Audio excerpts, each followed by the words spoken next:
my grandfather took him fishing, but he didn't, like, because we never met our grandfather. He died in the war, and so we never met him. But we all remember seeing him walking through the woods at our house, because we grew up in the sticks, like in the woods, and we all saw him walking through the woods, and we remember telling our mom. So we played at the Rave in Minneapolis. It's across the street from the hotel that Jeffrey Dahmer killed his first victim at. Okay. So the whole place is super weird. Like, my dad worked at Western Penitentiary, one of the oldest penitentiaries in the world, which William Penn built, which that's why we call it a penitentiary. It's creepy. My dad worked there his whole entire life, never experienced anything. He took me there once when it closed for 6 months to see where he worked. I felt horrible in there. Yeah. Have you ever encountered anything that you could potentially say, oh, that could have been something from another planet, or that could have been an alien? Yeah, I mean, a lot of it happens in Ohio. I think me and you saw the same thing. Yep. But we were like, the triangle thing? Yeah, there's like these 3 lights that were like, they would like show up, and then... I mean, like, if you physically see something, you shouldn't deny that. You should own that. I mean, if you're tripping on you should probably exclude the things that you saw. The real fun conspiracy is actually the mole people. That's the one that's really The mole people who live underneath New York City. There really is, yeah. Good luck with your music. I mean, we only touched on it briefly, but everyone should go and check these guys out. Yeah. I have a feeling that you're going to enjoy it, and I think it comes from the heart, so that's a good place to start.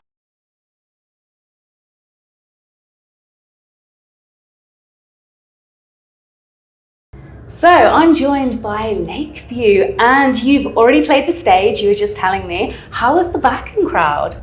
It was absolutely amazing. It was everything we could have wished and hoped for. We grew up watching videos from Wacken. As soon as YouTube became a thing, Wacken videos were up there, and we're like, where is that happening? Yeah. Like, that is absolutely amazing. So it was definitely something we got to check off the bucket list, for sure. And where are you guys from? The American accent is giving you away slightly, but where's home in the USA? We live in Nashville, Tennessee, but we're from Pittsburgh, Pennsylvania. Well, Nashville, the home of songwriters. I'm guessing that is like the core of what you do, those strong, solid songs. What inspires your creativity? What do you like to write about? We kind of pull from what we've gone through. What we call our style of music is blue collar country, and I know that that's not a term here in Germany, but blue collar in the States, which is the same here, is just anybody who works really, really hard for what they have, whether it's building a house, or paving a road, or setting up Wacken, those jobs that kind of go under the radar and nobody says thank you for. That's where we come from, and we did that up until a couple of years ago. Simultaneously doing Lakeview and building shit for rich people. So, we make music for those people, and we call them the home team. And it's cool to bring it over here to Germany, and people connect with it. It's awesome. Cool. And the band name Lakeview, obviously that's very visual. I mean, do you guys live by the side of a beautiful lake in the country in Tennessee, or what's the inspiration behind that? We wish we lived by a beautiful lake in Tennessee, but me and Jesse grew up going on a vacation as a family. Like when we were kids, we never got to go on like a nice cruise in Mexico or any sort of resort. We've always kind of had like a long weekend on 4th of July at a lake. Yeah. And that was the best memories we ever had. And there was always a Lakeview that everybody can connect to. If it's a street name, if it's a high school, if it's a country club, whatever it is. We just wanted to make sure this was something that brought your mind to a better place and not about us. Like, this stuff is about, we write songs about us, but we're just like everybody else. And that's like, we try to make sure the stories that we're telling are about us, but we know a lot of other folks have gone through the same things. So we wanted the name to be something that they can tie themselves to, not necessarily me and Jesse. Yeah, that's amazing. My kind of like horror movie mind, when you say kind of like you're in the woods, I'm thinking like cabin in the woods. Yeah. Have you got any scary experiences from those days in the forest? I do. Yeah, I mean, most of our experiences probably come from playing weird places when we were kids. Like, we've been touring through this in the States since we were like 15, 16 years old. Back then it was before the internet, and you would just show up to a venue or somebody's house, not know anybody, and be like, we're going to put on a show, and be like, okay.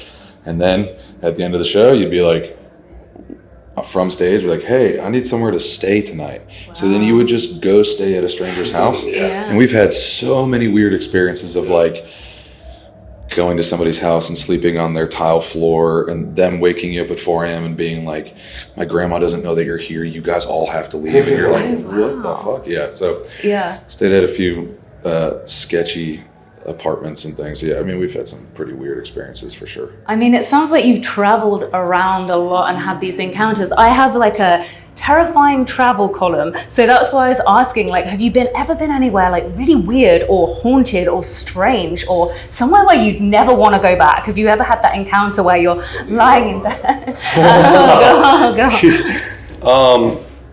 I do have like one story. It's not really a place that we played, but like when I was a kid, my older brother had this dream, I guess, and said that my grandfather took him fishing. Oh, okay. But he didn't, like, because we never met our grandfather. He died in the war, and so we never met him. But we all remember seeing him walking through the woods at our house, because we grew up in the sticks, like in the woods. And we all saw him walking through the woods, and we remember telling our mom that we saw him. And my mom just cried. We didn't understand what was going on. We were little kids. We were like, yeah, we saw Grandpa walking through the woods. Yeah. We never saw a picture of him, nothing. We just knew it was our grandpa. Oh, wow. And it was really, really crazy. We didn't really understand, but I remember him waving at us, and I had 3 older brothers. I was real young. I think I was 6 years old. All my brothers were much older than me, but we all saw it. And that was pretty wild. I think also we played in New Orleans, and we played at the second House of Blues ever made. Oh, okay, yeah. And then what was the rave? The rave. Oh, that was the creepiest shit. Let Jesse tell you about the rave. That shit. He just got really excited. That shit was real messed up. So we played at the rave in Minneapolis. It's across the street from the hotel that Jeffrey Dahmer killed his first victim at. Okay, I see. So the whole place is super weird. Mm-hmm. Also, the rave itself is a 3-story club.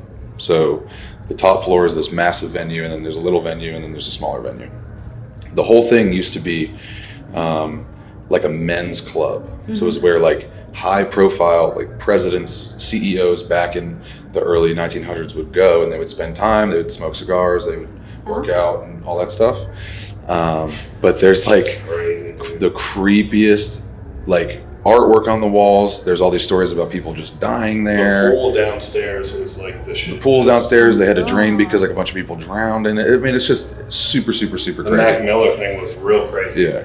So Mac Miller signed it, and then like 2 weeks later died. But when he signed it, it says, "When I die."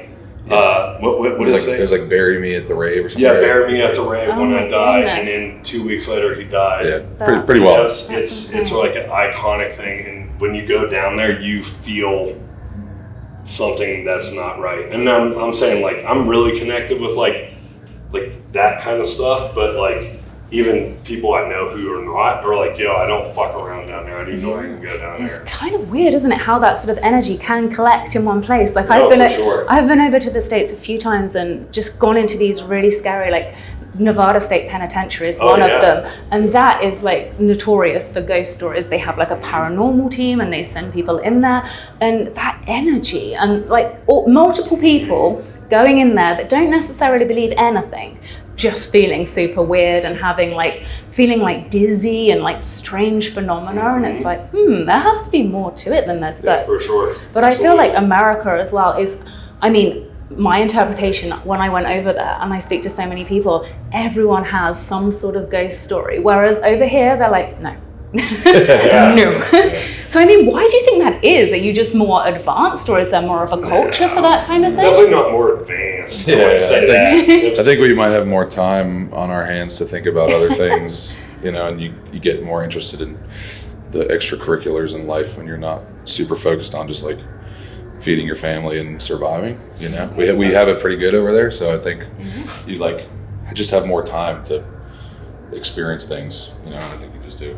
I think being emotional and being allowing yourself to be open will open you up to those things. And so you and this is going out to everybody out there, if you're not ready for that, you shouldn't, you know, because it is. So I think people here are a lot more closed off, and that's not necessarily a bad thing. You should guard yourself. You should guard your heart. Yeah. I think that's a good thing to do. But I think in America, like when we walk into these places that we've seen on TV that have paranormal activity, like my dad worked at Western Penitentiary, one of the oldest penitentiaries in the world, which William Penn built, which that's why we call it a penitentiary.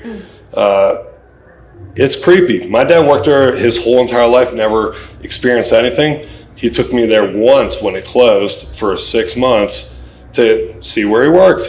I felt horrible in there. Yeah. You know, but he closed himself off from that. He knew how to put his guard up. I didn't. So I think when you're willing to accept that stuff, you're going to experience that stuff. If you're not, you're going to close that off. I think as well, there is quite a well-known theory, and I've spoken to a lot of psychic mediums in the past, and there is a theory that when you're artistic, and exactly what you said, like when you're open and not like scared of what people are going to think, if you just say, well, I felt something, or there was something strange there, I think you are open to it, and it can potentially come to you, I guess. But I mean, talking of kind of America and their beliefs and things, there's also a lot of talk of alien activity and alien sightings over there, especially around Area 51, which is kind of strange because it's a military airbase, so you're gonna see things in the sky. Have you ever encountered anything that you could potentially say, oh, that could have been something from another planet, or that could have been an alien? Yeah, I mean, a lot of it happens in Ohio. I think me and you saw the same thing. Yeah. But we were like, the triangle thing? Yeah, there's like these 3 lights that were like, they would like show up, and then they would like split, and they would show back up and split again, and like it would move too quick for it to be anything. And there's videos of it, and it happens in the same spot, like in Ohio. Over the Great Lakes, like it's like, I don't know if it's like just Lake Michigan or Erie or whatever it is, but like it's something that it's crazy. Like when me and Jesse became close friends, like the fact that we both have experienced this. I think I had a Motorola Razor at the time, and I tried to film it, like, you know, it was just too long ago, but watching this one thing turn into 3 things, you know, of like 3 different triangular things, and then split apart and do all kinds of things, and then come back to a triangle, and then go back to one thing, and then you watch all these UFO things or what do they call them now? UAPs, yeah, whatever. But and see that exact footage, and for anybody who's like, I'm not a believer, I think they're extra dimensional or extraterrestrial? No, I don't. I think they're extra dimensional. I think these are things that live outside of time. Yeah. It's kind of like, it's just like that whole thing, like everyone is searching for that little bit of proof, but what does proof really look like? Because anything, your mind's going to go to the debunking stage. You go, oh no, that's like a flashlight here, or it's a plane or something like that. But yeah, it's kind of interesting. And the other thing that I find quite interesting is I spoke to a lot of people, you know, over the last few days at Wacken, and I've spoken to a lot of bands who are sort of very much into the horror aesthetic, and they go on stage and they're like, oh, you know, I'm a vampire, I'm the Lord of Darkness and Death, and you go, oh, do you believe in that? They're like, no.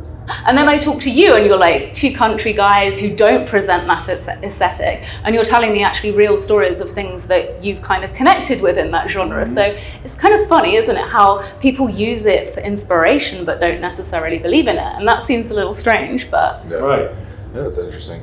I think it's just about logic. I mean, like, if you physically see something, you shouldn't deny that. You should own that. I mean, if you're tripping on you should probably exclude the things that you saw, but we were both sober when we saw that phenomenon, and we've seen it, and people still see the same phenomenon. Is it U.S. military doing something? Maybe, sure. I mean, that's a probability, but to our knowledge, we don't know. we don't know what's going on, but I'm not going to say I didn't see it because I'm not a liar. Yeah, I know. I've heard, and I did a lot of research into this, have you ever heard any rumors of real life vampires living in the United States? Because I spent an hour and a half with a vampirologist who studied this, and apparently like in Ohio or somewhere, I can't remember the exact location, there are vampires who... Probably Ohio. Yeah, Hollywood. Oh, you mean like real like zombies? Yeah. See, the real fun conspiracy is actually the mole people. That's the one that is really scary. The mole people who live underneath New York City. There really is, yeah, and in Phoenix too as well. Phoenix too. There's you ever heard of the mole people? There's a whole city of people that you do not see. Oh, really? In both of those cities, actually, probably more than just Phoenix and New York, but.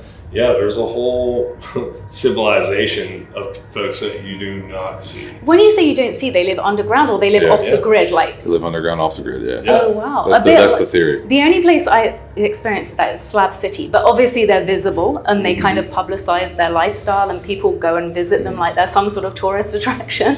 But that's kind of the only example I've experienced of that. Yeah, so the one in New York City is, we had a president who had polio, and I always get it wrong. I can't remember if it's Franklin Roosevelt or Teddy Roosevelt? I think it was Teddy Roosevelt. So Teddy Roosevelt, we'll say Teddy, it might be wrong, I don't know. But one of our presidents, one of the Roosevelts, he had polio, and his body was like degenerating, and he couldn't walk or move at all. 7th inning stretch, right? Or whatever. Yeah. So there's underground tunnels in New York City that were for subways that are unused when they repurposed them for him to travel through New York City so nobody could see him.